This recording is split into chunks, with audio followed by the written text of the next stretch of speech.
Y vamos preparándonos para el mensaje de la palabra de Dios en este culto de aniversario, pero previamente vamos a tener una lectura en el libro de Hechos, el capítulo 1. Hechos, capítulo 1, vamos a leer desde el versículo 1 en adelante.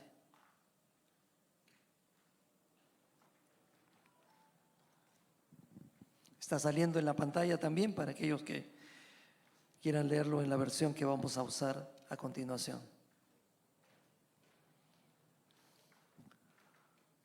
Dice Teófilo, en mi primer libro te relaté todo lo que Jesús comenzó a hacer y a enseñar, hasta el día que fue llevado al cielo, después de haberles dado a sus apóstoles escogidos instrucciones adicionales por medio del Espíritu Santo. Durante los 40 días posteriores a su crucifixión, Cristo se apareció varias veces a los apóstoles y les demostró con muchas pruebas convincentes que Él realmente estaba vivo, y les habló del reino de Dios. Una vez, mientras comía con ellos, les ordenó: no se vayan de Jerusalén hasta que el Padre les envíe el regalo que les prometió, tal como les dije antes. Juan bautizaba con agua, pero en unos cuantos días ustedes serán bautizados con el Espíritu Santo. Así que mientras los apóstoles estaban con Jesús, le preguntaron con insistencia: Señor, ¿ha llegado ya el tiempo de que liberes a Israel y restaures nuestro reino? Él les contestó: solo el Padre tiene la autoridad para fijar esas fechas y tiempos, y a ustedes no les corresponde saberlo, pero recibirán poder cuando el Espíritu Santo descienda sobre ustedes, y serán mis testigos, y le hablarán a la gente acerca de mí en todas partes, en Jerusalén, por toda Judea, en Samaria y hasta los lugares más lejanos de la tierra.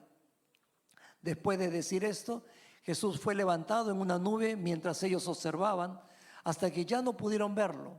Mientras se esforzaban por verlo ascender al cielo, dos hombres vestidos con túnicas blancas de repente se pusieron en medio de ellos.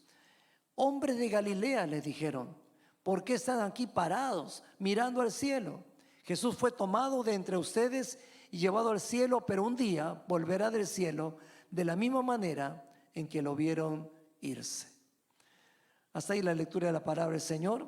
Vamos a preparar nuestros corazones para escuchar el mensaje. Esta mañana está con nosotros un querido amigo que fue también pastor en esta iglesia años atrás, el reverendo Fernando Hidalgo, actual director de Lima al Encuentro con Dios. Le damos la bienvenida con un cálido aplauso y escuchamos el mensaje de la palabra.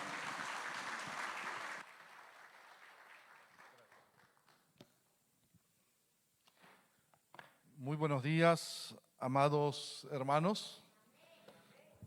Me voy a quitar la mascarilla un ratito y ya está.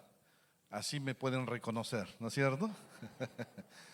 Muy buenos días, que Dios les bendiga a cada uno de ustedes, que la gracia del Señor esté en sus vidas. Para nosotros es un motivo de gozo el poder estar aquí esta mañana en su 33 aniversario. De esos 33 años, yo he estado con ustedes 2 años, amén, 2 añitos, ¿no? Poquitos, pero fueron lindo tiempo el que el Señor nos dio al estar con ustedes en esta amada iglesia. Tengo muchos recuerdos, lindos recuerdos de muchos de ustedes. Al verles me he dado cuenta que los años han pasado por ustedes de verdad.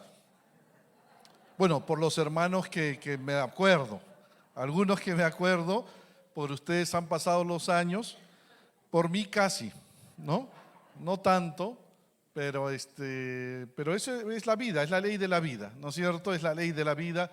El Señor nos ha hecho, ¿no es cierto?, para envejecer y luego ir a su presencia. Muy bien, eso es lo maravilloso. Pero esta mañana quiero irme de lleno al tema. Queremos compartir los recursos de Dios para hacer y hacer iglesia. Yo creo que este es un buen tiempo para recordar lo que Dios nos ha dado para continuar la tarea por donde el Señor nos ha trazado, por donde el Señor nos ha encaminado. Así que yo les voy a pedir que oremos al Señor y pidamos que Dios pueda hablar a nuestra vida y a nuestro corazón. Padre, en el nombre precioso de Jesús, oramos que tú nos hables de una manera muy especial a cada uno de nosotros. Señor, edifícanos por medio de la exposición de tu palabra, que en ella podamos encontrar el alimento que nos permita crecer a la imagen de Jesús, que seamos obedientes a ella, Padre Santo. Padre Celestial, gracias por esta amada iglesia, por este año, 33 años que les permites cumplir. Gracias, Dios Santo, por tus siervos, el pastor Gustavo, nuestra hermana Marlene, Señor, a los cuales tú has usado durante muchos de estos años para llevar adelante esta amada iglesia. Y Padre, ahora, Señor, permítenos escuchar tu voz. Te lo pedimos en el nombre precioso de nuestro amado Señor Jesucristo. Amén. Amén. Nos ha tocado cumplir, mis amados hermanos, años en tiempos difíciles. No podemos pasar por alto las circunstancias en las cuales estamos viviendo. Y en medio de estas condiciones tenemos que seguir edificando la iglesia del Señor. La pregunta que surge es cómo hacerlo, cómo seguir edificando la iglesia de Dios. Este pasaje de Hechos, el que leyera el pastor Gustavo, nos lo va a enseñar. Y permíteme hablarte un poquito del contexto de este pasaje de Hechos capítulo 1. En aquellos días eran tiempos difíciles como los que hoy nos está tal vez tocando vivir a nosotros. Era un tiempo similar. Y la obra del Señor estaba inconclusa, mejor dicho, estaba comenzando.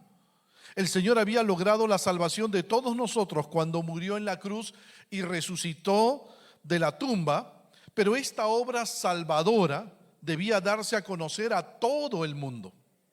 En otras palabras, la obra redentora ya había terminado, pero la obra de evangelización recién iba a empezar con sus discípulos. Para esta tarea el Señor entrenó a 12 de ellos. Ahora ha llegado el momento de que sus discípulos asuman su responsabilidad antes que asciendan al cielo, antes que el Señor Jesús ascienda al cielo.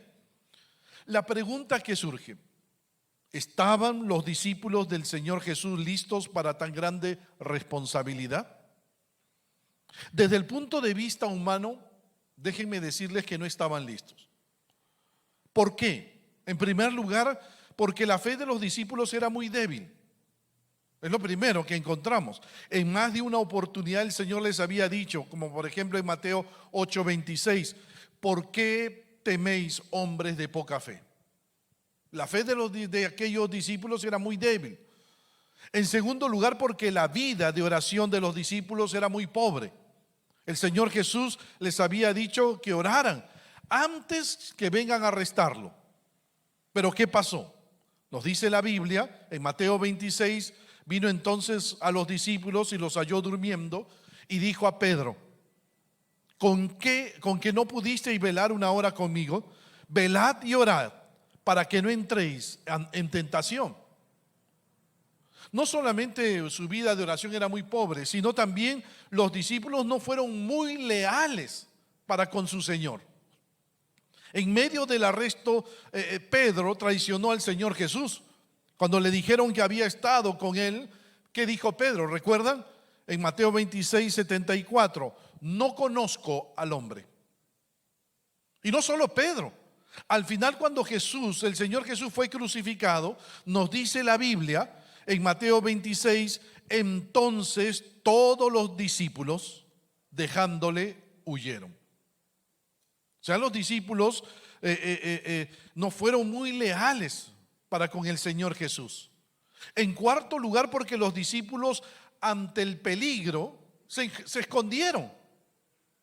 Nuestro Señor había resucitado y cuando fue a buscarlos y se les apareció, los encontró escondidos, con las puertas cerradas, por temor a las autoridades judías. Mira lo que dice Juan 20:19. Cuando llegó la noche, estando las puertas cerradas en el lugar donde los discípulos estaban reunidos por miedo de los judíos, vino Jesús y puesto en medio les dijo: paz a vosotros.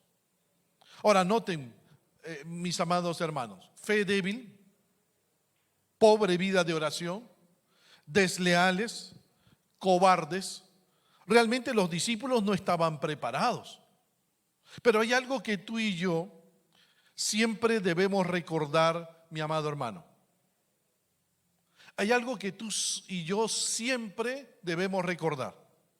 Cuando nuestro Señor Jesús nos llama para asumir una gran responsabilidad, nos da los recursos necesarios para cumplir nuestra responsabilidad.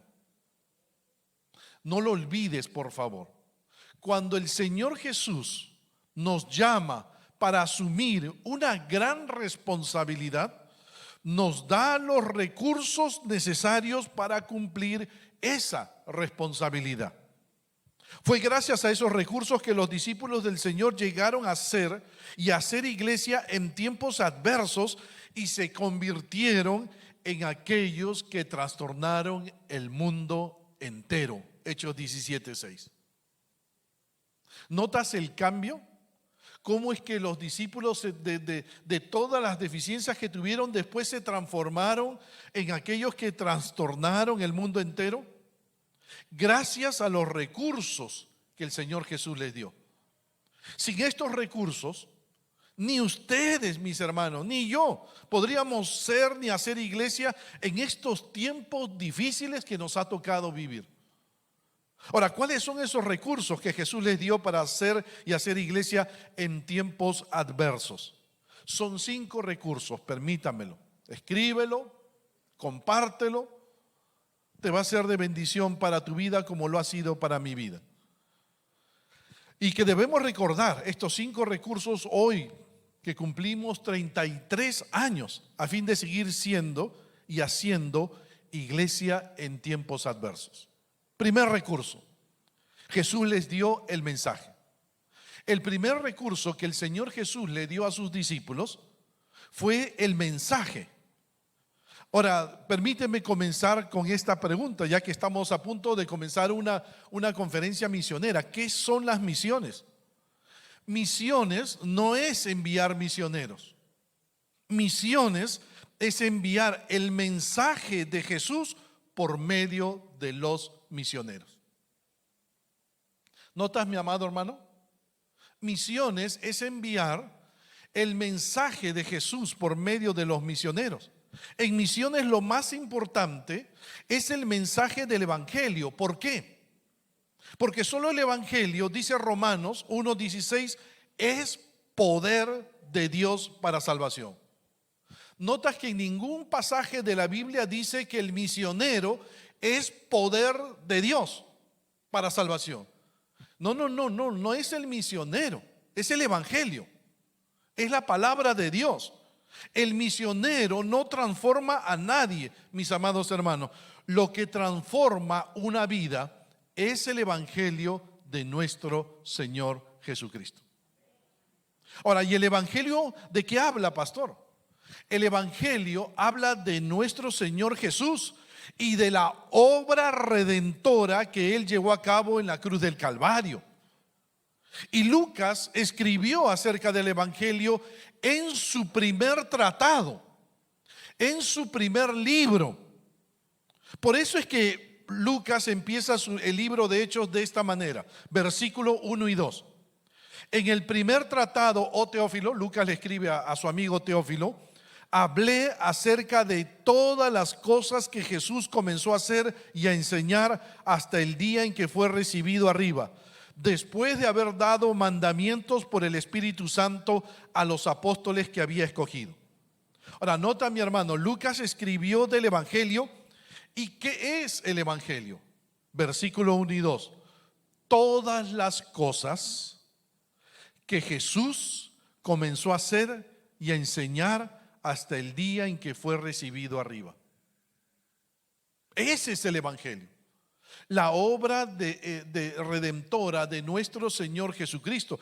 La vida, la obra, la muerte y resurrección de nuestro Señor Jesús. El Evangelio habla de Cristo y su obra salvadora en la cruz hasta su resurrección. Por espacio de 3 años, nuestro Señor se dedicó a instruir a sus discípulos con este mensaje. El conocimiento del Evangelio sería vital para el propósito evangelístico de Dios. Pero recuerda, si el mensaje del Evangelio no ha transformado nuestras vidas, nadie va a creer el Evangelio. Y allí viene la importancia del misionero y del creyente que comparte el Evangelio.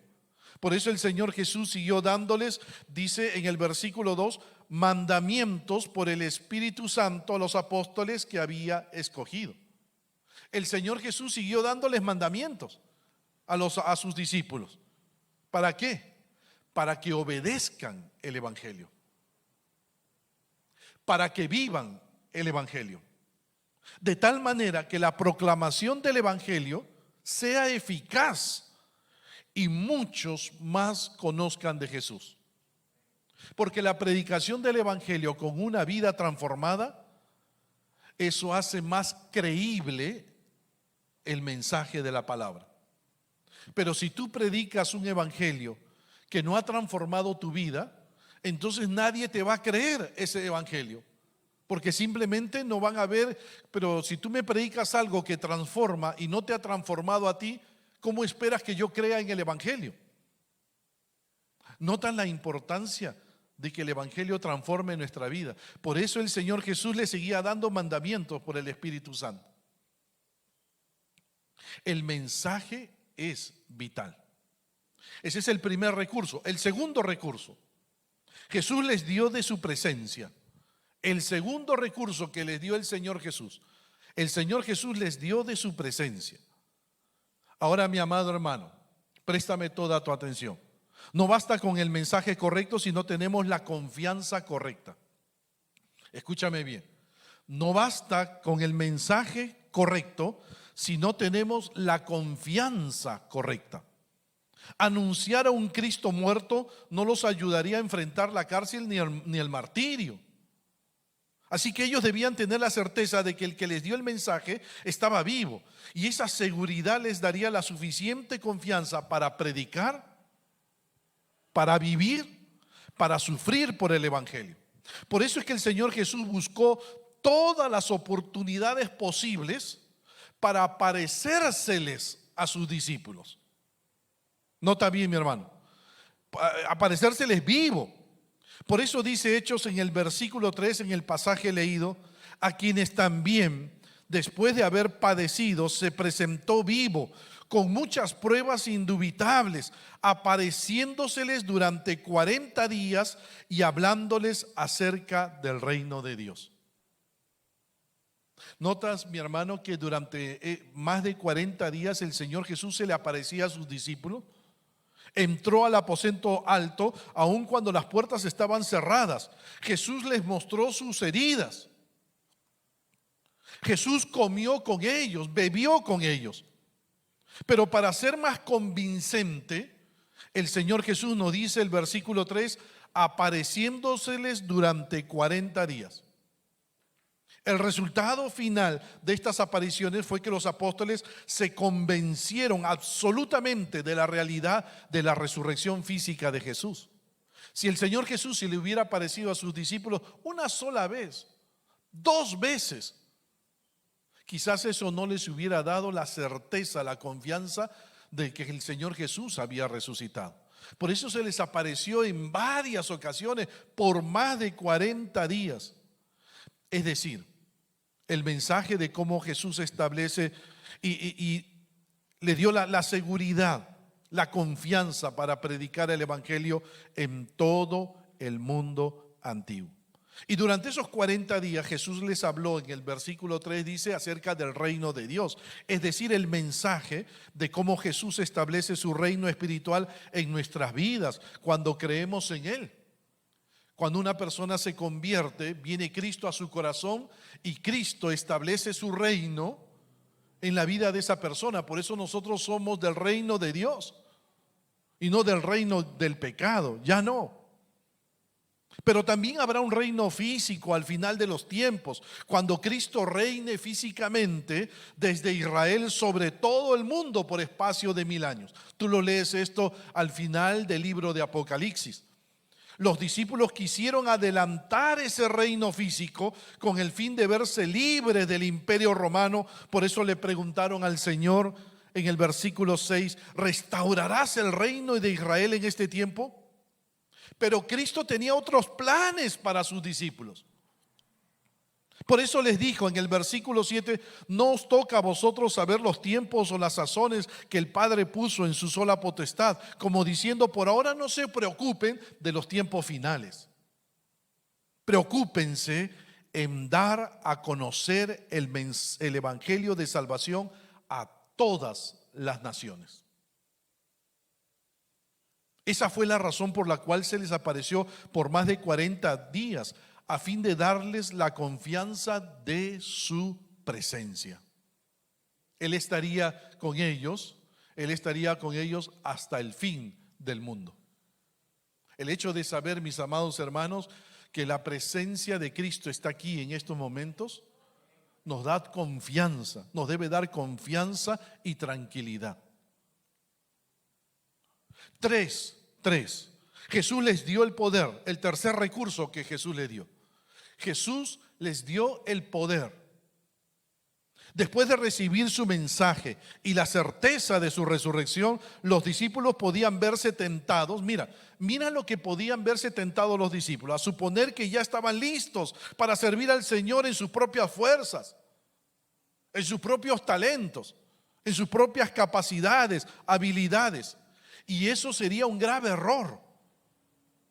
Para que los discípulos no caigan en esa tentación, dice el versículo 4, Jesús les mandó que no se fueran de Jerusalén. ¿Por qué? ¿Por qué? Recuerda esto, mi hermano, un mensaje correcto. Escúchame, por favor. Un mensaje correcto, pero sin la capacidad correcta, no sirve para nada en la obra de Dios. Te lo vuelvo a repetir. Un mensaje correcto, pero sin la capacidad correcta no sirve para nada en la obra de Dios. El poder o la capacidad tenía que acompañar la verdad.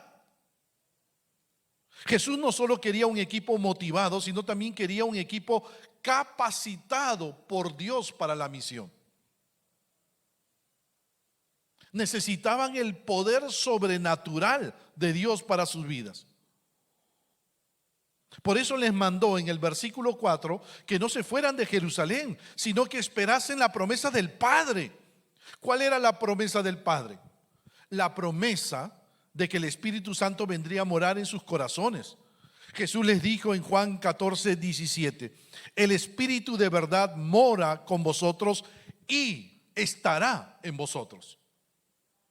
Ese es el privilegio, la bendición que tenemos nosotros que estamos en el tiempo de la gracia, que hoy tenemos al Espíritu Santo en nuestro corazón.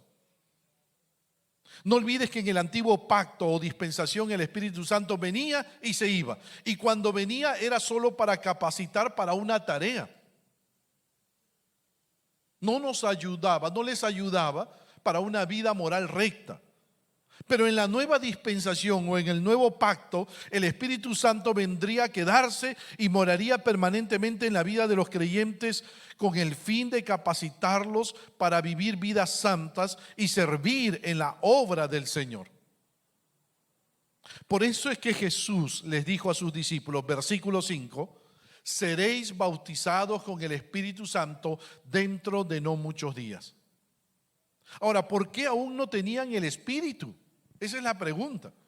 Porque aún Jesús estaba con ellos. Y el Espíritu Santo solo vendría cuando Jesús partiera de este mundo. Jesús les dijo en Juan 16:7, os conviene que yo me vaya. Mira lo que le dijo el Señor Jesús.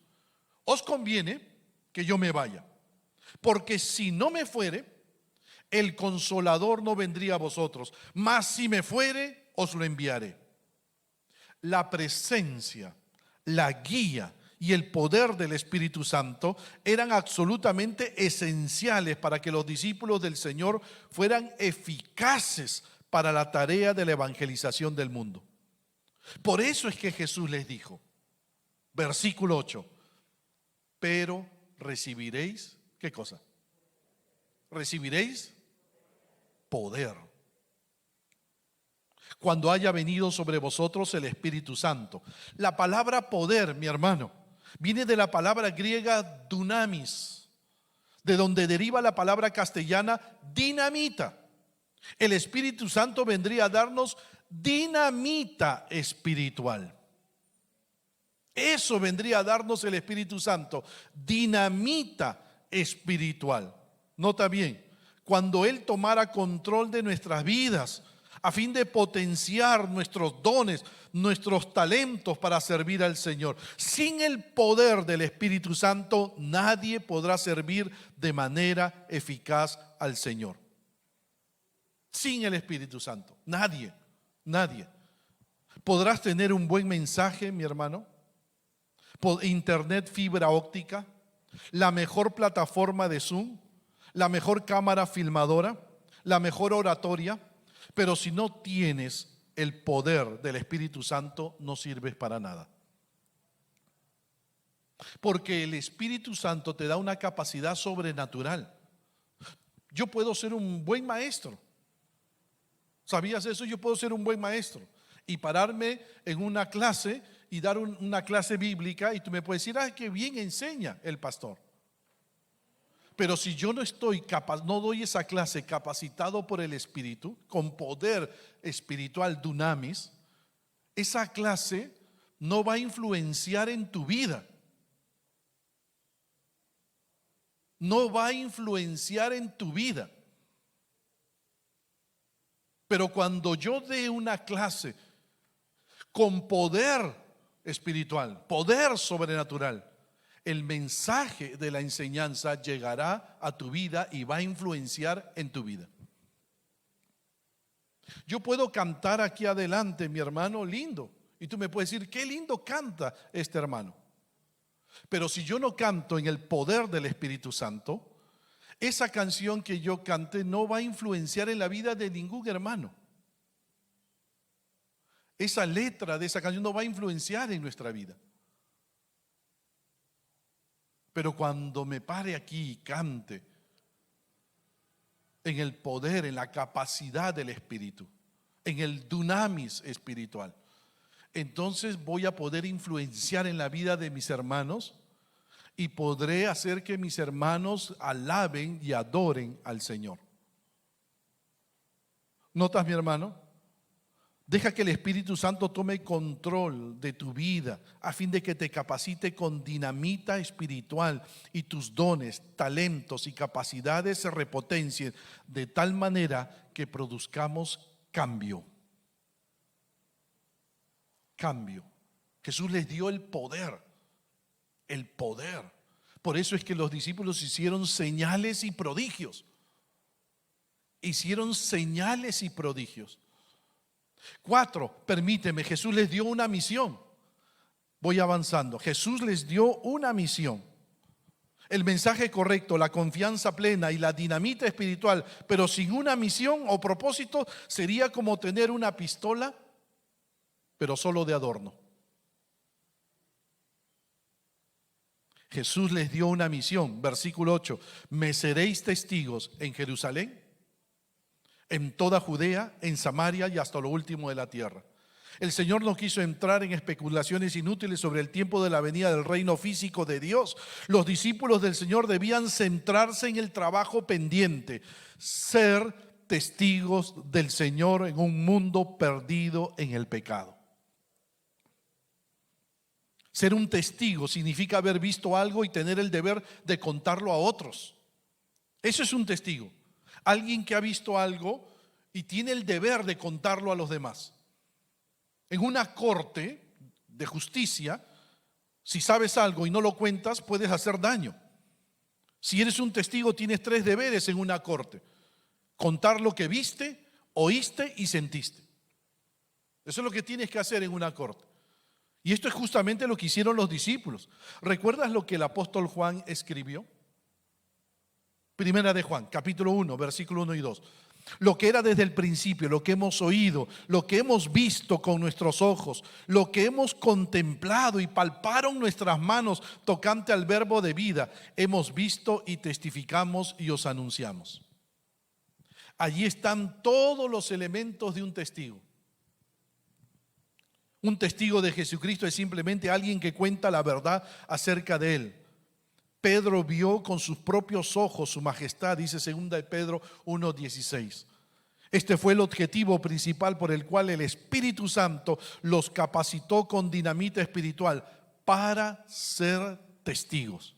Y la iglesia en sus inicios fue tan eficaz en su testimonio acerca del Señor Jesús que llegaron a decir de ellos estos, Hechos 17:6, estos que trastornan el mundo entero también han venido acá. Imagínate, mi hermano, que dijeran de nosotros, estos que trastornan el mundo se reúnen todos los domingos aquí en la esquina de la avenida La Marina. Estos que trastornan el mundo, estos que trastornan San Miguel. Fueron tantos los cristianos que sellaron su testimonio con su propia sangre que la palabra griega para testigo es mártires, que llegó a significar mártires, que tiene que ver con derramar nuestra sangre, ¿no? Les llegaron a decir así, era tal el testimonio de los primeros creyentes que el testimonio era con su propia sangre. Por eso llegaron a llamarles mártires. Tertuliano dijo, la sangre de los testigos de Jesús se convirtió en la semilla que ayudó a forjar la iglesia. La sangre de los testigos de Jesús se convirtió en la semilla que ayudó a forjar la iglesia. Muchos se sintieron atraídos a la fe en Cristo gracias al testimonio de estos mártires cristianos, porque enfrentaban la muerte en el Coliseo romano con calma y alegría. Por eso cuando un testigo vive del Evangelio, su credibilidad se hace mayor. ¿Y hasta dónde es el alcance de la responsabilidad de un testigo? ¿Hasta dónde debemos tú y yo ser testigos, mi hermano? Jesús dijo, versículo 8, en la segunda parte, me seréis testigos en Jerusalén, en toda Judea, en Samaria y hasta lo último de la tierra.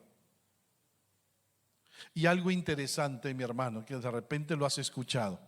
En el griego, entre Jerusalén, Judea, Samaria y hasta lo último de la tierra, está una conjunción que significa a la misma vez. A la misma vez. Lo que estaría diciendo el Señor es que mientras alcanzas tu Jerusalén para Cristo, a la misma vez debemos estar alcanzando nuestra Judea. A la misma vez nuestra Samaria, a la misma vez hasta lo último de la tierra. No se trata de alcanzar primero San Miguel y luego nos vamos a nuestra Judea. No. A la misma vez que alcanzamos San Miguel, debemos estar alcanzando el mundo entero para Cristo. La responsabilidad de dar testimonio a Jesús debe ser a la misma vez en todo el mundo necesitado de Cristo. Esa es nuestra misión hasta que Cristo regrese por segunda vez. Amén. 33 años.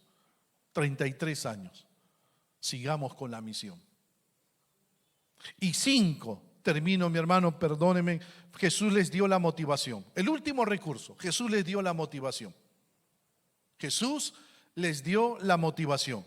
Tenían el mensaje, tenían la confianza, tenían el poder y tenían la misión. Solo faltaba la motivación. La motivación es esa pasión interior que te dirige hacia el cumplimiento de una meta, hacia el cumplimiento de una misión. Es ese impulso interno que mueve a una persona a cumplir sus deberes y a persistir en ello hasta lograrlo. ¿Qué es lo que iba a motivar a los discípulos de Jesús a cumplir la misión? ¿Qué era? Lee conmigo el versículo 9 al 11. Y habiendo dicho estas cosas, viéndolo ellos, fue alzado y le recibió una nube que le ocultó de sus ojos. Y estando ellos con los ojos puestos en el cielo, entre tanto que él se iba, he aquí se pusieron junto a ellos 2 varones con vestiduras blancas, los cuales también les dijeron, varones galileos, ¿por qué estáis mirando al cielo? Este mismo Jesús que ha sido tomado de vosotros al cielo, así vendrá como le habéis visto ir al cielo. El Señor Jesús está a punto de partir al cielo con el fin de regresar a su antigua gloria. Es alzado y una nube lo ocultó de los ojos de los discípulos. Y al parecer ellos están un poco contrariados. Porque nos dice el texto que ellos estaban con los ojos puestos en el cielo, entre tanto que Él se iba. Ahora, ¿qué se les podía estar pasando por la mente de los discípulos en ese momento, mi hermano? Ellos están así.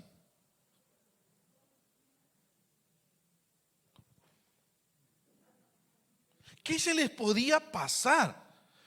Uno, de repente nos quedamos solos. Nunca más lo volveremos a ver. Y para que la sorpresa sea aún mayor, 2 ángeles se paran al lado de ellos. Pero estos ángeles tenían una misión. No es casualidad la presencia de estos ángeles en medio de los discípulos. Estos ángeles se dieron cuenta de que en ese momento los discípulos tenían emociones encontradas. Por un lado tenían todo lo necesario para cumplir la misión, pero por otro lado sentían que estaban perdiendo a alguien. Por eso la pregunta de los ángeles: ¿por qué estáis mirando al cielo? Como diciéndole: oye, ¿qué hacen mirando al cielo? ¿Qué hacen mirando al cielo? ¿No? Algo así, ¿no? Ese término mirar en el griego es una mirada fija, prolongada, ¿no? Como cuando tú estás en el aeropuerto despidiendo a alguien y estás, ya nunca más lo volveré a ver. Era un momento muy triste.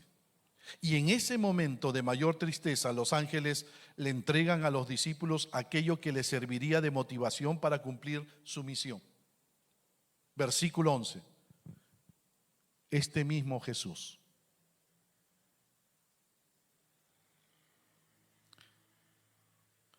Versículo 11. Este mismo Jesús, que ha sido tomado de vosotros al cielo, así vendrá como le habéis visto ir al cielo.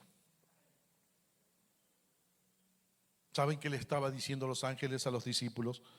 Por favor, estén tranquilos, porque este Jesús que ustedes mismos están viendo ascender, va a volver. Va a volver. Va a volver. Va a volver. Va a volver. Va a volver. Como lo habéis visto ir al cielo. Regresará en las nubes de la misma forma como ascendió. Esa debe ser nuestra mayor motivación para seguir haciendo la obra del Señor. Si hay algo de lo cual tú y yo debemos estar seguros, mi hermano, es que Cristo vuelve pronto por su iglesia. Sí, estamos cumpliendo 33 años. Pero mientras Cristo vuelva, sigamos haciendo la misión. Tenemos los recursos que Dios nos ha dado. Podemos experimentar diversas circunstancias, una enfermedad, una pandemia, un terremoto, una crisis. Pero lo que debe motivarnos a seguir adelante es que Cristo regresa pronto. Oremos al Señor, oremos a Dios.